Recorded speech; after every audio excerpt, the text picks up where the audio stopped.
ఇంట్లో కూరగాయలు లేనప్పుడు ఇలా మసాలా ఎగ్ అన్నం అయితే చేసుకొని వేడి వేడిగా తింటే టేస్ట్ మాత్రం చాలా బాగుంటుంది.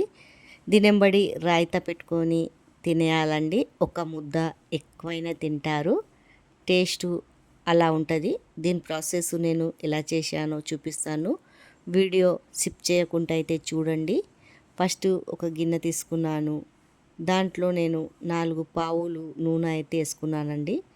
కొద్దిగా నూనె వేడెక్కాక అప్పుడు దీంట్లో మనము పసుపు వేయాల. వేడిగా కానియొద్దు, వేడిగా అయితే పసుపు మాడిపోతుంది. కొద్దిగా పసుపు, కొద్దిగా కారం వేసుకొని 4 గుడ్లు అయితే ఉడకపెట్టుకున్నానండి. దానికి కాట్లు పెట్టుకున్నాను. ఇది దీంట్లో వేసేసి మంచిగా ఇట్లా ఫ్రై అయితే చేయాలా. చూడండి, ఇలా ఫ్రై చేసుకోవాలా. కొద్దిగా మంట తక్కువ పెట్టి ఫ్రై చేసుకోవాలండి. బాగా మంట పెడితే మాడిపోతుంది కింద. కొద్దిగా మంట తక్కువ పెట్టుకొని ఇలా ఫ్రై చేసేసుకోవాలా.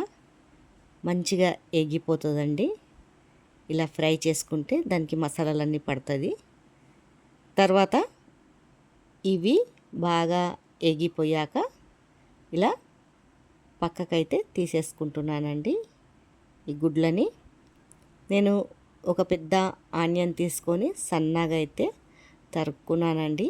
ఈ ఎగ్ అంతా పక్కకి తీసేశాక ఆ ఆయిల్లోనే మనము కోసి పెట్టుకున్న ఆనియన్ అయితే వేసేసుకుంటున్నాను. ఈ ఆనియన్ని మంచిగా కొద్దిగా రెడ్గా ఫ్రై అయితే చేసేసుకోవాలా. ఇలా మంచిగా పచ్చివాసన పోయే వరకు వేయించుకోవాలండి బాగా. తర్వాత ఇది కొద్దిగా మంచిగా వేగాక ఒక చెంచాడు అల్లం పేస్ట్ అయితే వేసేసుకున్నాను.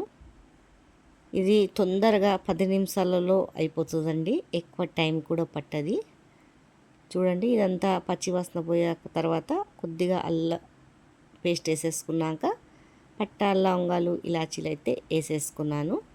దీంట్లో మరి కొద్దిగా కారము, పసుపు, గరం మసాలా ఇది వేసేసుకున్నానండి.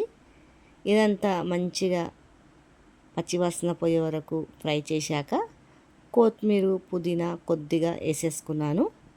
ఇదంతా పచ్చివాసన పోయే వరకు ఒకసారి అయితే కలుపుకుంటున్నానండి మొత్తము.